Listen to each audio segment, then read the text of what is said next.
సంవత్సరాల తరబడి government job కోసం వేచి చూస్తున్నారా? కేవలం 8 నెలల్లో మీ కల నెరవేర్చుకోండి. వెంటనే కింది నెంబర్స్ కి కాల్ చేయండి.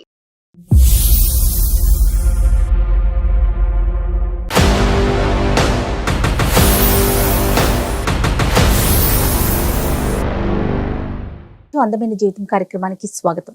నమస్తే కళ్యాణ్ గారు. పెళ్ళైన ఒక నెల రోజులు మాత్రమే అత్తవారింట్లో ఉంది. తర్వాత వెంటనే పుట్టింటికి వెళ్ళిపోయింది. ఏదో చిన్న ఉద్యోగం చేసుకొని బతుకుతోంది. చాలా విచిత్రమైన సమస్యగా ఉందండి. ఒకసారి కాల్ చేయమంటారా? చేయండి మేడం.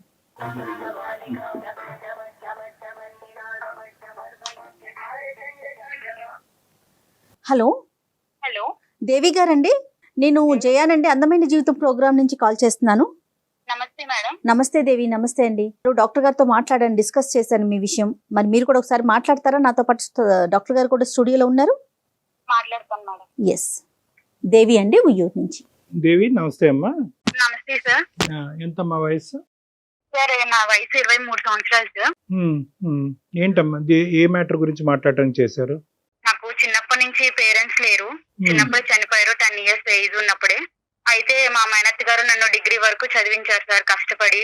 చుట్టాలందరూ కూడా మమ్మల్ని చాలా బాగా చూడలేదు. ఇంకా నాన్నగారు అమ్మగారు చనిపోయాక ఇంకా ఆమె దగ్గరికి తీసుకుని మమ్మల్ని చూశారు.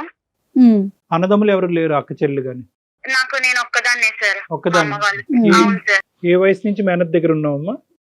సార్ నేను 12-13 సంవత్సరాల దగ్గర నుంచి ఉన్నాను సార్. అప్పుడు ఇద్దరు అమ్మగారు నాన్నగారు కూడా చనిపోయారు సార్. చెప్పమ్మా దేవి. చెప్పమ్మా.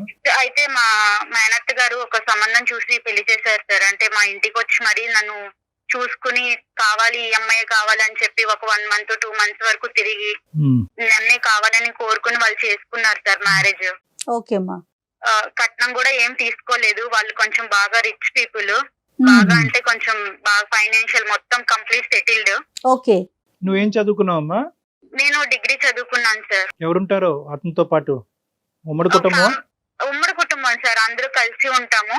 పెళ్లికి ముందు మాట్లాడేవమ్మా అబ్బాయితో ఒక నిర్ణయం తీసుకునే ముందు? మాట్లాడాను సార్. మాకు పెళ్లికి కూడా పెద్ద టైం ఏమీ లేదు సార్. ఓన్లీ ఒక 1 month సార్. వాళ్ళు ఎమ్మటే చూసుకున్నారు. అదే మంత్ లో పెళ్లి చూపులు, ఎంగేజ్మెంట్ అన్ని సంబంధించిన అన్ని అయిపోయినాయి సార్. నువ్వు మొత్తం మేనత్ మీద భారం వేసి బాగుందిలే ఆవిడ కరెక్టే నిర్ణయం తీసుకుంటది కాబట్టి అన్నట్టుగా నువ్వు వెళ్ళావు. మరి నన్ను చిన్నప్పటి నుంచి పేరెంట్స్ లేకపోయినా పెంచి చూసుకున్నారు కదా సార్. మేనత్ ఎప్పుడు బాగానే చూసుకుందామా నిన్ను? మేనత్ గారు బాగానే చూసుకున్నారు సార్. తనకున్న దాంట్లోనే పెంచి పెద్ద చేసి అన్ని చూసుకున్నారు. వాళ్ళ పిల్లలతో పాటు సమానంగా చూసుకున్నారు. వాళ్ళకి కూడా పిల్లలు ఉన్నారా? అత్తయ్య కూడా ఉన్నారు సార్. చిన్న వాళ్ళు నాకన్నా ఏజ్ లో. నీకు అంతకు ముందు ఎన్ని సంబంధాలు వచ్చినాయి అమ్మా? ఇది ఒకటే ఫస్ట్ సంబంధమే ఎస్ అని చెప్పారా? అంతకు ముందు వేరే సంబంధం అయితే ఇదే ఫస్ట్ వచ్చింది సార్. వాళ్ళు బాగా ఎంక్వైరీ చేసుకుని అన్ని గమనించుకుని మీ దాకా వచ్చారు. నా దాకా వచ్చి అంతా ఎంక్వైరీ చేసుకుని మా మేనత్తో మాట్లాడి ఇళ్ళ పక్కన వాళ్ళతో మాట్లాడి ఒప్పించుకుని కావాలి అని చెప్పి చేసుకున్నారు సార్. Okay okay. పెళ్లి బాగా జరిగిందమ్మా? వాళ్ళు 10 లక్షల వరకు ఖర్చు పెట్టుకుని చేసుకున్నారు సార్. వాళ్ళతో వాళ్ళ రేంజ్ కి తగ్గట్టుగా. అవును. ఇప్పుడు ఏంటమ్మా సమస్య ఏంటి దేవి? నన్ను పెళ్లి చేసుకుని తీసుకుని వెళ్ళి ఒక మాట అన్నాడు. ఏంటంటే మా వదినికి పిల్లలు ఉంటే నేను అసలు పెళ్లే చేసుకోకపోయేవాడిని.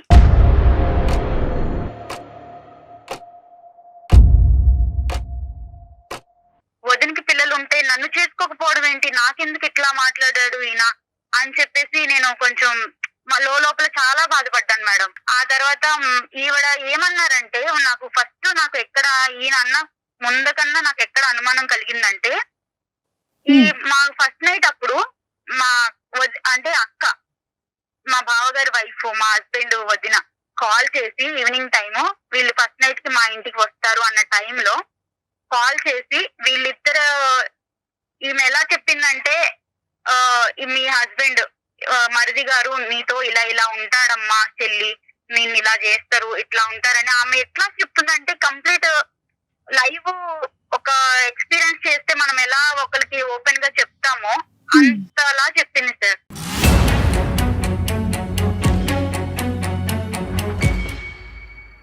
నా భర్త ఎలా అనేది ఆమెకి ఎలా తెలుసు, ఇలా చెప్పడం ఏంటి అనేది నన్ను బాగా చెలించేసింది. లోపలికి నేను చాలా ఫీల్ అయిపోయాను. వాళ్ళకి పిల్లలు లేరమ్మా? పిల్లలు లేరు సార్. ఇక్కడ పాయింట్ అక్కడే స్టార్ట్ అయింది సార్. వీళ్ళకి పెళ్లి, మా ఆయన నన్ను పెళ్లి చేసుకోవడానికి ఎంత రీజన్, అది కూడా ఆమెకి పిల్లలు లేకపోవడమే.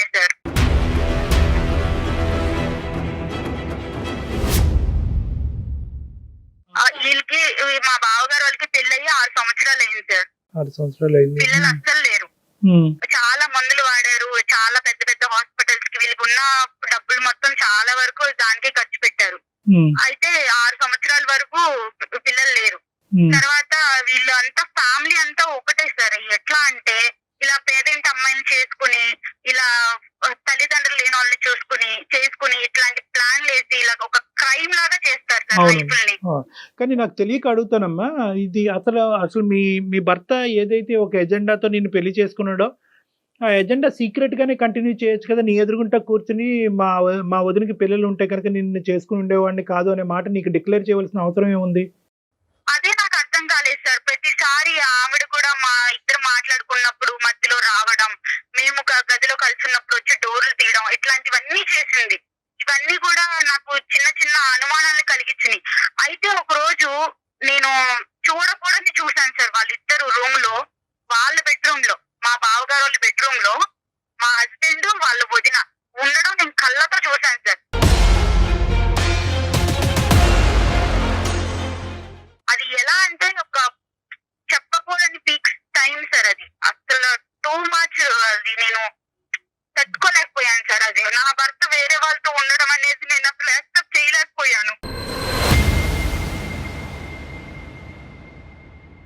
అది కూడా సొంత వదిన.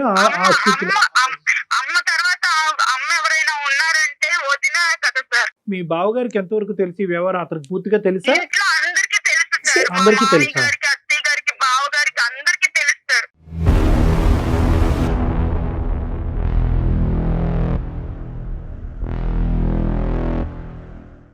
అందరికీ తెలుసు. కూడా నాలాగా లేని పరిస్థితి నుంచి వచ్చి తామను కూడా అలాంటి ఇంటి నుంచి చేసుకున్నారు. వీళ్ళు ఇద్దరు అన్నదమ్ములు కూడా లేట్ మ్యారేడ్ సార్.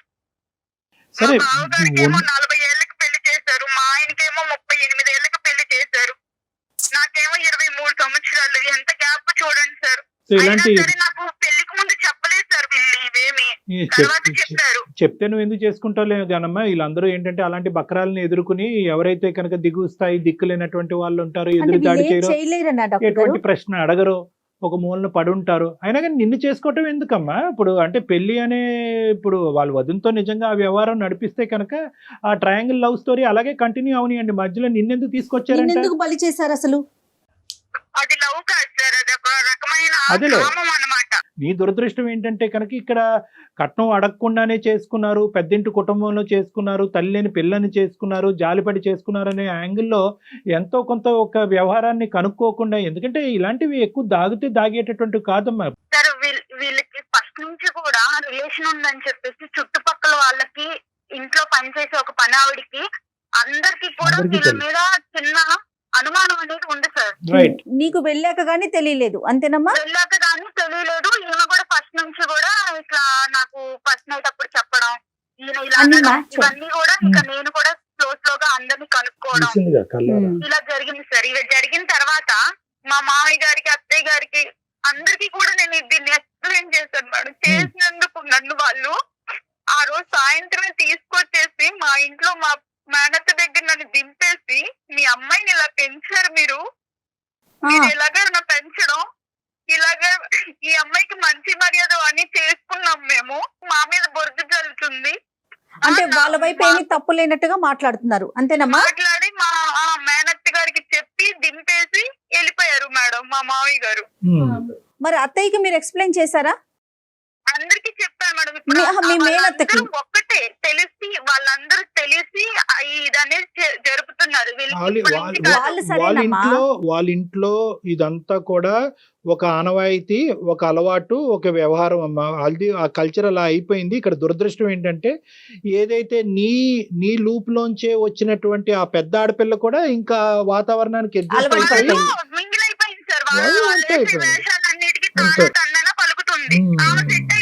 మీ మేనత్త కూడా నిన్ను అర్థం చేసుకోలేదా? ఆవిడేమంటారు? చేసుకున్నావు అక్కడ, అందుకే వాళ్ళు తీసుకొచ్చి దింపారు. ఏం జరిగిందో చెప్పంటే ఏదో నాకు చెప్పాను, అయినా కూడా అలా ఎలా చేస్తారు అంటే వీళ్ళని ఎలా నమ్మించేశారు వాళ్ళు. నమ్మట్లా. సో నువ్వేదో ఇక్కడ కావాలని నాటకం ఆడి నీ జీవితాన్ని నువ్వు పాడు చేసుకుంటున్నావు అనేటటువంటి ఆలోచన మా అందరికీ కూడా ఇక్కడ ఏ కోసాన కూడా మాకు లేదు. ఏమన్నా మాట్లాడదామా కళ్యాణ్ గారు? సార్ నేను ఏంటంటే ఇప్పుడు నా జీవితం అనేది పెద్ద క్వశ్చన్ మార్క్ లో పెట్టేశారు సార్. ఇప్పుడు నేను దానికి సమాధానం వెతుక్కోలేకపోతున్నాను. ఎంతకాలం అక్కడ కలిసి ఉన్నావమ్మా? ఎంతకాలం అతనితో? కుటుంబంలో ఉన్నావు? నేను ఒక 20 రోజులు 22 రోజులు అట్లాగే కలిసి ఉన్నాను సార్. నెల లోపే సార్. ఈ 2 years పాటు, ఈ 2.5 years పాటు మీ ఇద్దరి మధ్యన కమ్యూనికేషన్, మెసేజెస్, అతను మీ ఇంటికి రావటం నా ఏమీ లేదు. నెంబర్లన్నీ బ్లాక్ చేసేసారు. Block నేను చేసేసారు. అక్కడి నుంచి వచ్చాక కూడా నేను కాల్ చేస్తున్నానని చెప్పేసి నా నెంబర్ బ్లాక్ చేసేసారు సార్. వాళ్ళ ఇంట్లో వాళ్ళకి చేస్తే మా అబ్బాయికి ఫోన్ చెయ్యొద్దు, మా అబ్బాయితో మాట్లాడొద్దు, ఏదన్నా ఉంటే నువ్వు పెద్దోళ్ళని తీసుకొచ్చుకో, మాట్లాడుకో, నువ్వేమి ఇట్లా కాల్ చేసినంత మాత్రాన నీకు ప్రేమ ఉందని మేమేం కరిగిపోము, నువ్వు పెద్ద మాట్లాడాల్సిన మాటలు మాట్లాడి నిందలేసి Right. వెళ్ళిపోయావు. అసలు నువ్వేం ఎక్స్పెక్ట్ చేస్తున్నావమ్మా? ఇప్పుడు ఏం లేదు మేడం, అటు నాకు డైవర్స్ ఇవ్వట్లేదు, ఇటు నన్ను తీసుకువెళ్ళట్లేదు. ఈ పెద్ద మనుషులు తీసుకెళ్ళి మాట్లాడినా కూడా అది ఉపయోగం లేకుండా పోయింది. వాళ్ళకున్న ఇన్ఫ్లుయెన్స్ తో ఏమేమో మాట్లాడి మమ్మల్ని మ్యానిపులేట్ చేసేసారు. ఇక నాకు ఎటు క్వశ్చన్ లేక నేను మా మేనత్త గారు కూడా ఏదో ఒక రకంగా యువర్ ఓపెన్ టు ఆల్ కదా. అంటే ఒకటే నేను అడిగేది ఏంటంటే, యువర్ ఓపెన్ టు ఎవ్రీథింగ్ కదా. డైవర్స్ అయినా మళ్ళీ కలిసి వాళ్ళు ఏదైనా మార్పు వచ్చి ప్రత్యేకమైనటువంటి స్ట్రింజెంట్ కండిషన్స్ పెట్టుకుని అక్కడ నీకేం కలిసి ఉండాలనే ప్రయత్నంతోనే నేను అందమైన జీవితానికి మెయిల్ కలిసి చేశాను ఉండాలనే సార్. ప్రయత్నం. నేను ఆ ఇంట్లో వాళ్ళందరి మధ్యలో కలిసి అయితే ఉండలేను సార్ నా భర్తతో. ఇప్పుడు నీ భర్తని వాళ్ళు మౌల్డ్ చేసి, మాడిఫై చేసి, ఆ విధంగా ఉచ్చులోకి తీసుకెళ్లి పిల్లలకు అనేటటువంటి మెషిన్ లాగా పట్టుకెళ్లారనే ఉద్దేశమా నీకు? అంటే నీ భర్త ఇప్పటికీ నీ భర్తను నువ్వు ట్రస్ట్ చేస్తున్నావా? కాబట్టి భర్త బయటకు వస్తే కాపురం చేస్తానని అంటున్నావా? అవును సార్, అవును సార్. ఆ కుటుంబంలో వ్యక్తే కదా నీ భర్త కూడా. నువ్వు కుటుంబాన్ని వేరు చేయండి, నా భర్తను తీసుకురండి అంటున్నావు. నేను ఒక జాబ్ చేసుకుంటూ జాబ్ లో కూడా నాకు ఎన్ని అనుభవాలు ఎదురవుతున్నాయి సార్. ఒక పెళ్ళయ్యి అమ్మాయి పెద్దింటి నుంచి మళ్ళా అది కూడా వచ్చి జాబ్ చేసుకుంటుంది అంటే ఎంత నరకం అనిపిస్తున్నానో ఒక ఆడపిల్లగా నాకు మాత్రమే తెలుస్తారు. Yes, అంటే ఏంటంటే ఎప్పటికీ రాకూడదు. వీలైనంత వరకు ఆ కుటుంబం నుంచి దూరంగా ఉండేటటువంటి ప్రయత్నం గురించే మేము కూడా ఒక ఎఫర్ట్ పెడతాం అమ్మా. కాదు కూడదు అతని వ్యవహార శైలి అలాగే ఉందనుకోండి, అప్పుడైనా డైవర్స్ తీసుకుని నీ మటుకు నువ్వు బతికేటటువంటి, నీ కాలం మీద నువ్వు బ్రతికేటటువంటి ధైర్యం నీకుందా? ఉంది సార్. నేను ఇప్పుడు ప్రెసెంట్ జాబ్ ఇష్యూ చేసుకుంటున్నాను తేలాలంతే సార్. నీకు. అంతేనమ్మా. అవును సార్, అవును సార్. నా జీవితం ఎందుకు క్వశ్చన్ చేశారు, నన్ను ఇలా ఎందుకు మోసం చేశారు, ఇలా Okay. ఎంతమంది అమ్మాయిలకి Fine, fine. జరుగుతుంది. అర్థమైందమ్మా. నువ్వు రెండు, అదే నేను ఇందాక చెప్తున్నాను కదా, నువ్వు అన్ని డైరెక్షన్స్ ఓపెన్ గా ఉంచితే కనుక మాకు ఈజీ అవుతుంది. లేదండి ఎలాంటి మనిషి అయినా పర్వాలేదు అతనితో పాటే నేను ఉంటాను నాకు అంటే కనుక మా తీసుకెళ్ళి ముందు కాలకు బంధం వేస్తాను. కాపురం నేను వెళ్తాను సార్, వేరు కాపురం. లేదు డైవర్స్ ఇస్తానన్నా Super. నేను దేనికైనా సిద్ధంగా ఉన్నాను. Right, right. నాకు నా జీవితానికి ఒక సమాధానం అనేది కావాలి. సరే నీ నెంబర్ ఫోన్ పిక్ చేస్తున్నాడు అతను. ఇట్లా బ్లాక్ చేశాడు. బ్లాక్ చేసేసారు మేడం. ఒక పని చేయమ్మా, నాకు ఒక్కసారి నువ్వు వాట్సాప్ మెసేజ్ పెట్టు, నేనే కాల్ చేస్తాను అతనికి. అలాగే మేడం, అలాగే.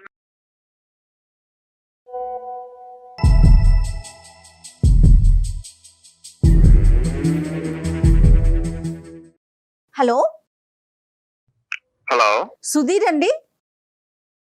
అవునండి. దేవితో ఇంతకు ముందే మాట్లాడాం మేము. దేవి మీ భార్య 2.5 సంవత్సరాల క్రితం కలిసి కాపురం ఎస్ ఎస్, చేసిన మీ తను భార్య. ఏదో ఒక ఇష్యూ చెప్తా ఉంది సుధీర్. తన్ని మీరు పెళ్ళైన నెల రోజుల్లోనే పుట్టింట్లో వదిలేశారని, ఇప్పటికి 2 సంవత్సరాలు అవుతోందని, పెద్ద మనుషుల ద్వారా వచ్చినా కూడా సమస్యకి పరిష్కారం కావట్లేదు, నన్ను ఏం చేయమంటారు అని మాకు ఒక మెసేజ్ పెట్టింది. మేమే కాల్ చేశాము. సో తన ఫోన్ పిక్ చేయట్లేదని నేనే మీకు కాల్ చేయటం జరిగింది సుధీర్. అసలు ఏం జరిగింది ఏంటి అన్ని అసలు నేను ఎందుకు ఎక్స్ప్లెయిన్ చేయాలి మేడం? అంటే ఇప్పుడు నేను ఎందుకు చెప్పాలి ఇదంతా? ఎవరు మాకా?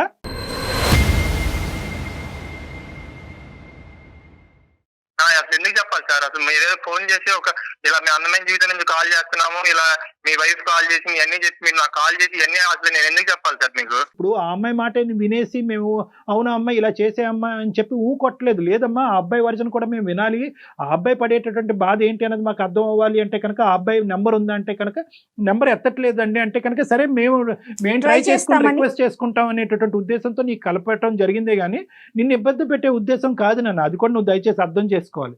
మీరు ఇబ్బంది పెడుతున్నారని కాదు సార్, పెళ్ళైన కాడి నుంచి ఇబ్బంది పెడతానే ఉంటాను. ఎలాంటి ఇబ్బంది పెట్టింది? ఎవరు ఇబ్బంది పెట్టారు చెప్పండి. ఎవరిని ఇబ్బంది పెట్టారు నీకు తెలీదా? ఎవరిని ఇబ్బంది పెట్టారు నీకు తెలీదా? మీరు నన్ను ఇబ్బంది పెట్టి నన్ను కావాలి నేను ఇబ్బంది పెట్టాను నిన్ను? నిన్నేం ఇబ్బంది పెట్టాను? మా ఇంటి చుట్టూ తిరిగి మీరు నన్ను పెళ్లి చేసుకున్నారు. నా జీవితం నాశనం చేశారు మీరు.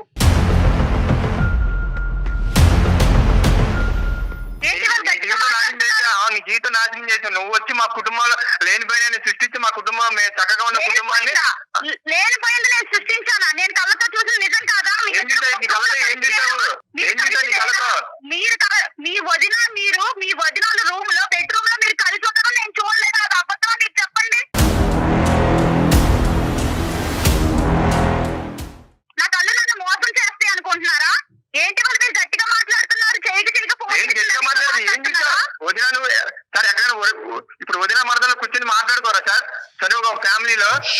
బాబా పడుకుంటారు, చేతులు పట్టుకుని చేతులు వేసుకుని మంచాల మీద చేతులు పట్టుకుని ఏం చేసుకున్నా అంటే సార్, ఆ రోజు మా వదిన వాళ్ళ పర్సనల్ ప్రాబ్లం ఏదో మా వదిన వాళ్ళ ఇంట్లో పర్సనల్ ప్రాబ్లం ఉంటే అది నాకు చెప్తుంది సార్.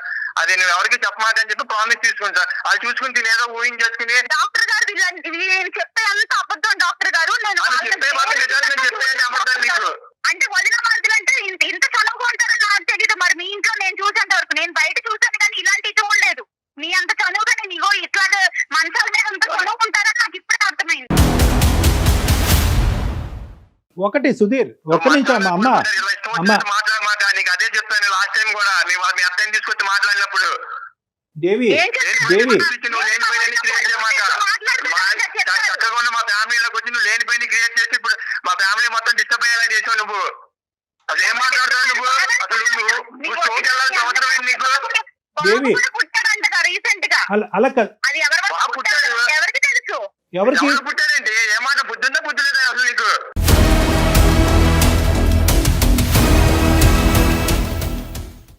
నాకు బుద్ధి బాగానే ఉంది, మీకు బుద్ధి లేని పనులు చేశారు కాబట్టి నన్ను మా ఇంటికి మీరు తీసుకొచ్చి దింపేశారు. నాకు నేనే రాలేదు నా కాపురాన్ని పాడు చేసుకుని.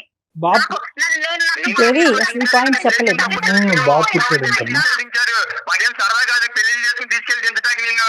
సరదా కాదా? మరి నా జీవితానికి నా జీవితం మీకు సరదా అయిపోయింది, అందుకే నన్ను దింపేశారు మీరు. ఒక 2 minutes ఉండండి. ఇప్పుడు నేను అడిగేటటువంటిది ఒకే ఒక పాయింట్ ఏంటంటే, ఈ 16 రోజుల ఫంక్షన్ అప్పుడు మీరు ఆ విధంగా ఎందుకు చెప్పాల్సి వచ్చింది? అంటే పిల్లలు ఉండుంటే కనుక, వదినకి పిల్లలు ఉండుంటే కనుక అసలు పెళ్ళి అనేది రూల్ అవుట్ చేసేసి ఉండేవాడిని అనేది ఎందుకు అన్నారు మీరు? బేసిక్ గా నాకు పెళ్లి అనే దాని మీద నాకు ఇంట్రెస్ట్ లేదు సార్. ఓకే, నేను సింగిల్ గా ఉందామనే పాయింట్ ఆఫ్ వ్యూ లోనే నేను ఫస్ట్ నుంచి ఉన్నాను సార్. ఇప్పుడు అదే మా వదినికి మా అన్నయ్యకి పిల్లలు ఉంటే ఆ పిల్లలతో నేను కొంచెం మంచిగా టైం స్పెండ్ చేసి నా లైఫ్ అలా లీడ్ చేస్తూ ఉండేవాడిని సార్. సో మా అన్నయ్యకి మా వదినికి పిల్లలు లేరు కాబట్టి. ఇప్పుడు ఆ అమ్మాయి సంగతి ఆలోచించావా? అంటే నేను దిక్కు లేక, ఏ పని పాటు లేక, నాకు అవసరం లేకపోయినా కూడా నేను తీసుకొచ్చి ఈ బెడ్రూమ్ లో కూర్చోబెట్టాను అనే ఉద్దేశం ఆ అమ్మాయి కలుగుతుంది కదా. అక్కడి నుంచి ఆ అమ్మాయి ఆలోచన. డాక్టర్ గారు ఏమండి, మనకే పిల్లలు ఉంటే బాగుంటది కదా, అలా ఎందుకు ఆలోచించలేదు మీరు? నువ్వు వచ్చావు, మా అమ్మ బాగా చూసుకుంటది, మనకి పిల్లలు కలుగుతా అని నాతో ఎందుకు అనలేదు? ఆ మాట అనుకుంటే నీకు నచ్చినట్టు నువ్వు అనుకుంటా, నీకు నచ్చినవి అన్ని నువ్వు ఊహించుకుంటా ఉంటే మనకే పిల్లలు బాగుంటది. మాట్లాడే టైం అసలు ఇచ్చావా నువ్వు?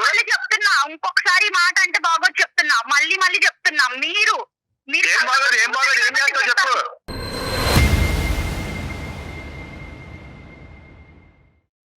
మాట్లాడితే బాగోదు అంట.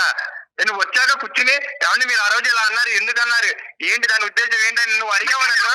మా మేనత్తను తీసుకుని పెద్ద మనుషులు తీసుకుని నేను వచ్చాను కదా, మీరు అప్పుడేం చేశారు? అప్పుడు మాకు ఈ పిల్లొద్దు, అలా వద్దు, ఇలా వద్దు అని మాట్లాడారు కదా, అలా మాట్లాడుకున్నా. అవును, నువ్వు ఇలా కట్టుకదలనుకుని ఇలా కట్టుకదలనుకుని కుటుంబంలో అందరి మధ్య సవాళ్ళు చూపిస్తావు, నాకేం తెలుసు? అందుకే వద్దని చెప్పాను. సృష్టించలేదు డాక్టర్ గారు, ఇదేమి నేను క్రియేట్ చేసి మాట్లాడట్లేదు డాక్టర్ గారు. నేను చూశాను, మీరు అబద్ధాలు చెప్పొద్దండి. ఒకటే ఇక్కడ ఏంటంటే ఫైనల్ గా ఒకటేనమ్మా. 3 సంవత్సరాలు చూసారంటావు. ఏంటంటే మీరు మంచాల మీద పడుకోలేదా? ఎలా పడుకున్నారు? నేను పిచ్చి పిచ్చిగా మాట్లాడమని చెప్తున్నా దేవి. ఇష్టం వచ్చినట్టు సృష్టించమాట నువ్వు చెప్తున్నా.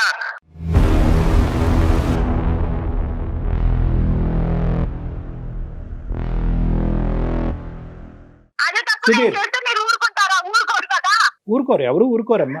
అలా కదమ్మా, ఇవన్నీ కాదు అమ్మా. ఒకటి, at the end of the day నువ్వు మాకు ఈమెయిల్ పంపించడానికి ప్రధానమైనటువంటి కారణం ఏంటంటే, ఇన్ని లోపాలు ఉండేటటువంటి కుటుంబంలో నా భర్త ఇవన్నీ ఉన్నా కూడా నేను చూడకూడనటువంటి సిచ్యువేషన్ నా భర్త వాళ్ళ వదినతో చూసినా కూడా ఈరోజు నా భర్త అంగీకరించి బయటకు వస్తే కనుక అతనితో పాటు నేను ఉండటానికి రెడీ అని నువ్వు అంటున్నావు.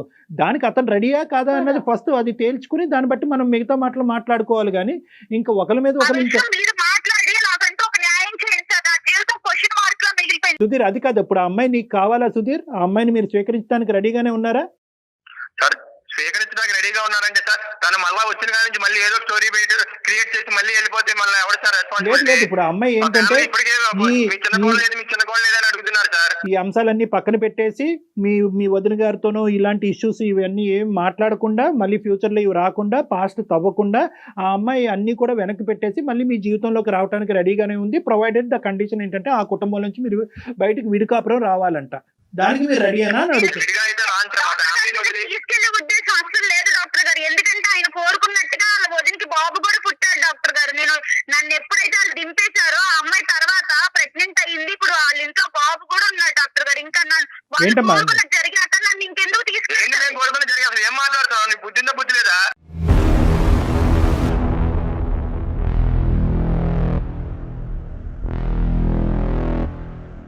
ఈ పొద్దు పొద్దున్న న్యూసెన్స్ ఏంటి సార్ మాది ఇక్కడ? మాకు ఇంక వేరే పల్లె ఇవ్వండి. ఇలా ఛానల్ ఫోన్ చేసాము, దేవి ఫోన్ చేసింది, తీసుకెళ్తా ఇవన్నీ ఏంటి సార్ మాకు? చూసారా డాక్టర్ గారు ఎలా మాట్లాడుతున్నాడు ఈయన? అది వీళ్ళ నిజ స్వరూపాలు ఇలా బయటపడిపోతాయి అన్నమాట. మనం గట్టిగా మాట్లాడి గొంతెత్తి మాట్లాడే వాళ్ళు వీళ్ళకి నచ్చరు. నువ్వు ఒక పెద్ద మాట అన్నావు. ఇప్పుడు నేను బయటకు వచ్చినాక వాళ్ళు వదిన గర్భాన్ని దాల్చి ఇప్పుడు ఒక బిడ్డను కన్నది అంటే కనుక దాని ఉద్దేశం ఏంటి? చూసాను కాబట్టి ఇది సిచ్యువేషన్ గా లేదమ్మా, అసలు సందర్భానుసారం లేదు. నా భర్త అటువంటి క్యారెక్టర్ నేను బయటకు రాగానే వదినతో సంసారం చేసి ఇప్పుడు కన్నాడు కాబట్టి ఆ వ్యక్తి అయినా పర్వాలేదు నాకు కావాలి అని చెప్పి మా చేత ఫోన్ చేయించడం ఎందుకమ్మా? ఇప్పుడు నీకు అటువంటి భర్త కావాలా? నిజంగా నువ్వు అన్నదే కరెక్ట్ అని అనుకుందాము. ఈ ఆలోచనలు ఈ ఉద్దేశాలు అన్ని మా పక్క మనసులో పెట్టుకుని అతనితో పాటు మళ్ళీ ప్రయాణం మొదలు పెడతాను, ఓన్లీ కండిషన్ అక్కడ కుటుంబం నుంచి బయటకు రావాలంటే ఇది వర్కబుల్లేనా? మీరిద్దరు ఎప్పటికీ కూడా సుఖ సంతోషాలతో ఉంటారా? మేము కలిపి పంపినా కూడా ఇది వర్కబుల్లేనా? ప్రాక్టికల్ లైన్ లో సుధీర్ ఇప్పుడు నేను ఏ నిర్ణయం తీసుకోలేని స్థితిలో మీకు మెయిల్ చేశాను సార్. దానికి నాకు నా జీవితానికి మీరే ఒక దారి చూపించారు. దారి చూపెట్టాలి అంటే దారి చూపెట్టాలి. ఏదైనా నేను అయిపోయింది. మీకు ఆలోచించుకుని మెయిల్ చేశాను. అతను డైవర్స్ ఇస్తాడా లేదా అనేటటువంటిది అతని సంభాషణలోనే మనకు అర్థమైంది, అతని మాట తీరులో అర్థమైంది. ఇప్పుడు ఫోన్ కట్ చేసి వెళ్ళిపోయాడు. ఇంకా మనకు అర్థం అయిపోయింది అతనికి నువ్వు వద్దు.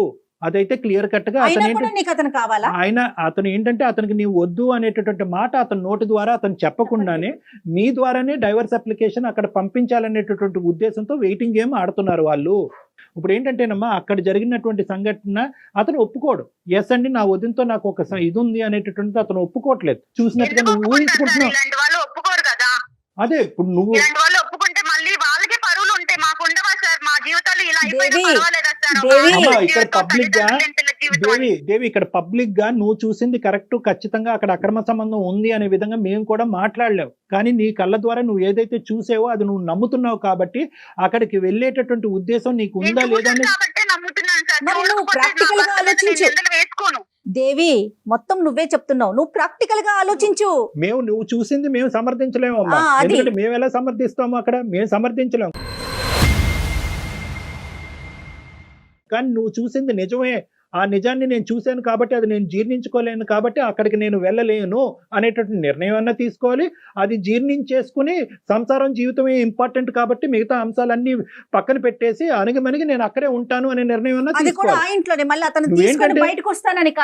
ఏంటంటే అది ఖండిస్తున్నావు, అది తప్పు అంటున్నావు, అది కరెక్ట్ కాదంటున్నావు, అది దరిద్రం అంటున్నావు. కానీ నా భర్త నాకు కావాలి, అక్కడి నుంచి బయటకు వస్తే కనుక అన్ని మర్చిపోయి కాపురం చేస్తానంటే ఈ రెండు ఎలాగ ఒక పడవలో ఎలా ప్రయాణం చేయొచ్చు? ఇవి కాదమ్మా నువ్వు చూసింది. ఇప్పుడు మీరు నా బాధ అనేది మీకు అర్థమైంది కాబట్టి నాకు అర్థమైంది.